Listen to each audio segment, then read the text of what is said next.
Hey everybody, good morning. So today we are working on a new way to write linear equations.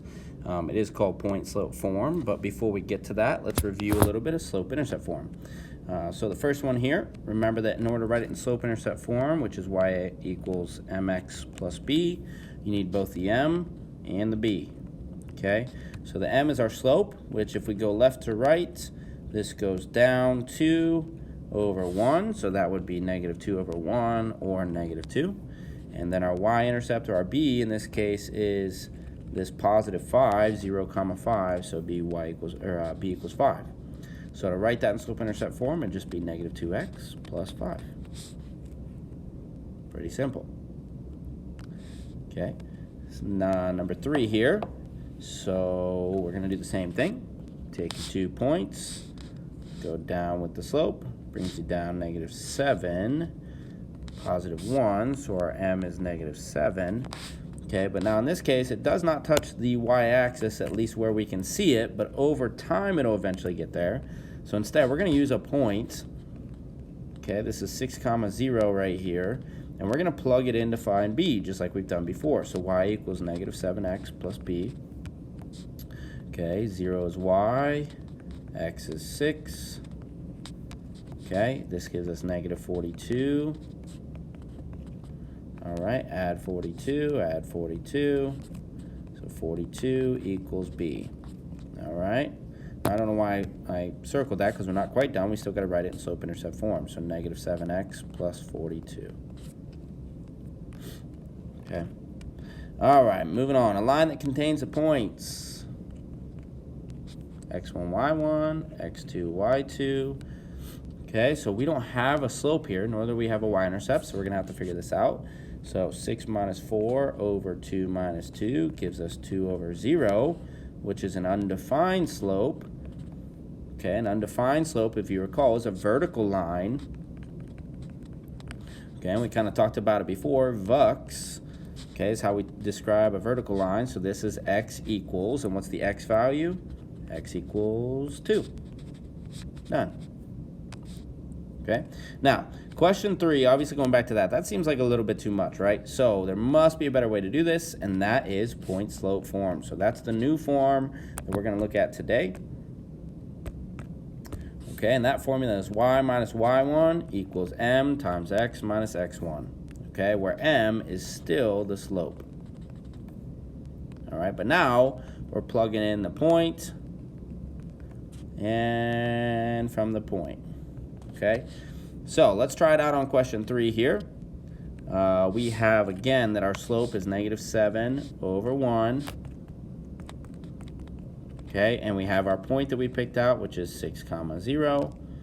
Okay, so we're going to use that information. So y minus y1 equals the slope times x minus x1. Only now we're going to plug in for x1 and y1. Okay, with that coordinate point, which was 6, 0. Well, 6 was our x and 0 is our y. Okay, so a little bit easier, right? So does it make sense to use that with slope-intercept form? Not really. Okay, you could do it, but it just takes a little bit of extra work. All right, so now we're going to go through some different scenarios and how to write it in point-slope form. So number 1 says the slope of negative 2 and a y-intercept of 4. Well, remember that this can be rearranged to be a point as 0 comma 4. So point slope would be y minus the y value. Okay, equals the slope times, in parentheses, x minus the x value of that point. Done. Pretty simple. Okay, number 2, 0 comma 7. So y minus 7 equals the slope times x minus 0. Also done. You can see how quickly this is, how quickly you can write it in point slope form, a linear equation, just by having the slope and a point. Okay, same thing here. Let's go ahead and figure it out. We got a graph, so we can go down 2 over 2. So that's our slope, and a point here would be 0, negative 2. So our slope, negative 2 over 2, which is negative 1, and the point 0, 2, so this would be y plus 2, because it's a negative, and the formula had a negative, so 2 negatives make a positive, equals negative 1 is my slope, x minus 0. Okay? Same thing here. So we got a point here and a point here. Okay, this point is 5 comma negative 1. This point is 0 comma 3. All right, and it goes down 1, 2, 3, 4 over 1, 2, 3, 4, 5.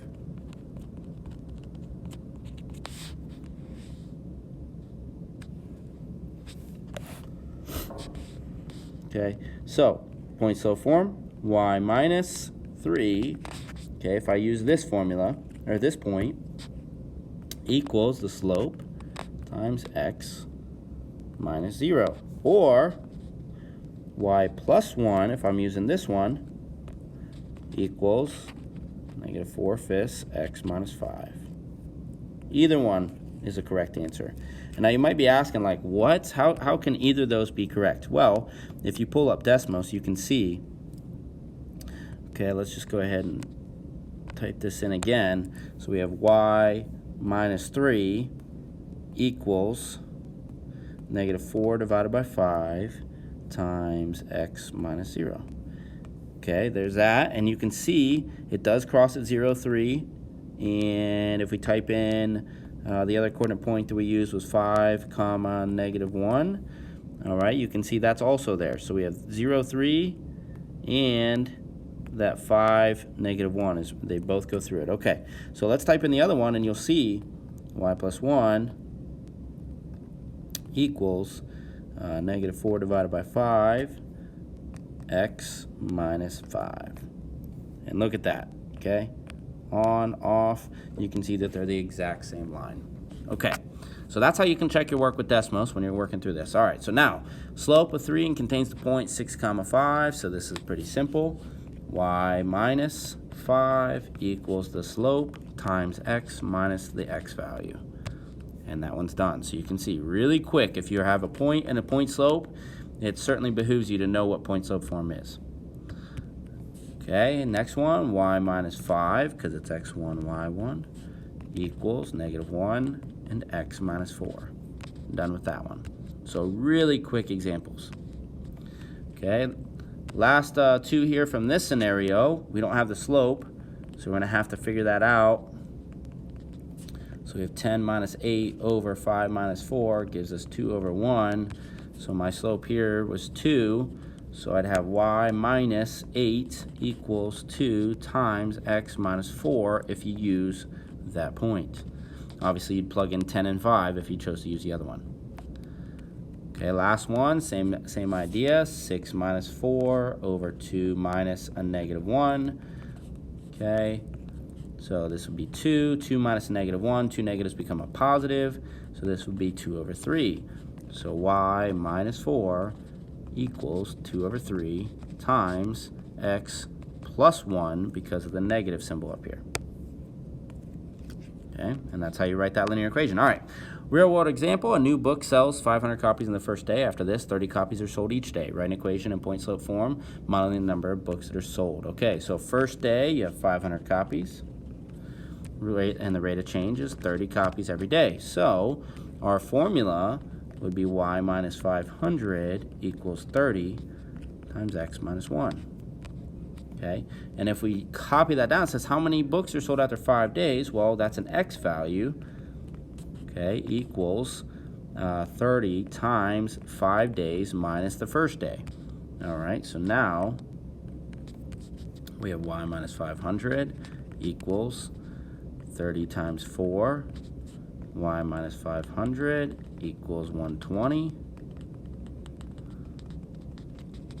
Okay, so y is 620 books. Done. That's after 5 days, including the 500 on the first day. Now, what if you want to sell 3,000 books? Well, that's a y value, right? That's a total.